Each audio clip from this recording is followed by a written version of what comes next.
بسم اللہ والصلاة والسلام علی رسول اللہ صلی اللہ علیہ وسلم۔ درود شریف کا پڑھنا یہ خوش قسمت لوگوں کا کام ہے۔ اللہ تعالیٰ کا انتخاب کرتا وہ اشخاص وہ لوگ ہوتے ہیں کہ جو درود پاک حضور نبی کریم صلی اللہ علیہ وآلہ وسلم پر پڑھتے ہیں۔ آج کل کی مصروفیات میں سے سب سے بہترین مصروفیت وہ درود شریف کا پڑھنا ہے۔ درود شریف یہ اللہ تعالیٰ کا وظیفہ ہے، اللہ تعالیٰ کے ملائکہ کا وظیفہ ہے، تو اللہ نے ہمیں بھی حکم دیا کہ آپ بھی یہ وظیفہ کیا کرو، میرے محبوب صلی اللہ علیہ وآلہ وسلم تسلیما کثیرا کثیرا پر درود شریف پڑھا کرو۔ درود شریف کے مختلف صیغہ جات احادیث کی کتب میں ملتے ہیں،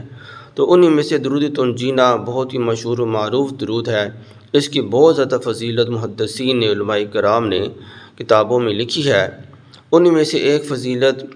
علامہ یوسف لدھیانوی شہید رحمۃ اللہ علیہ نے اپنی کتاب ذریعۃ الوصول الی جناب الرسول صلی اللہ علیہ وآلہ وسلم کے اندر لکھی ہے۔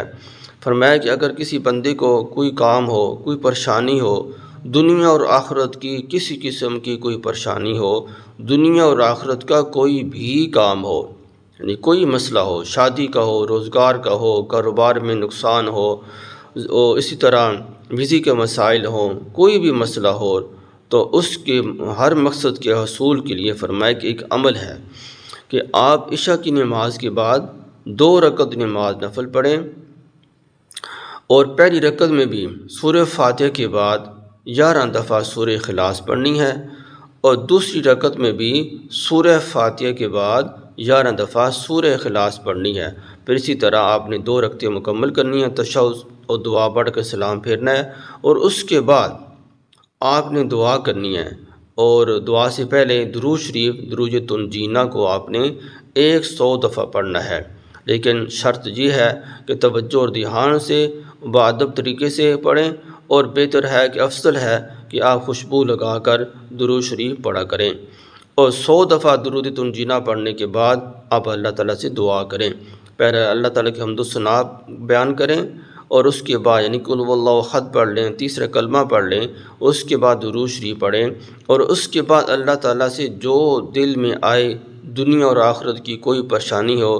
دنیا اور آخرت کا کوئی مقصد ہو، اللہ تعالیٰ سے آپ بیان فرمائیں۔ اللہ تعالیٰ آپ کی ہر پریشانی کو، ہر مقصد کو اللہ تعالیٰ پورا فرمائیں گے۔ اور آخر میں پھر اسی طرح اللہ تعالیٰ کی حمد و ثنا، پھر درود شریف پڑھ کر دعا کا اختتام کریں، اور اللہ تعالیٰ پر یقین رکھیں اور پورے اعتماد ہو آپ کو، اللہ تعالیٰ میری اس دعا کو قبول فرمائیں گے۔ درود تنجینا یہ ہے: اللہم صلی علی محمد صلاۃ تنجینا بہا من جمیع الاحوال والآفات وتقضی لنا بہا جمیع الحاجات وتطہرنا بہا من جمیع السیئات وترفعنا بہا عندک اعلی الدرجات وتبلغنا بہا اقصى الغایات من جمیع الخیرات فی الحیاۃ وبعد الممات انک علی کل شیء قدیر۔ دعا کہ اللہ تعالیٰ مجھے بھی اور آپ کو بھی محبت اور عشق کے ساتھ اپنے محبوب نبی صلی اللہ علیہ وآلہ وسلم پر درود شریف پڑھنے کی توفیق عطا فرمائے۔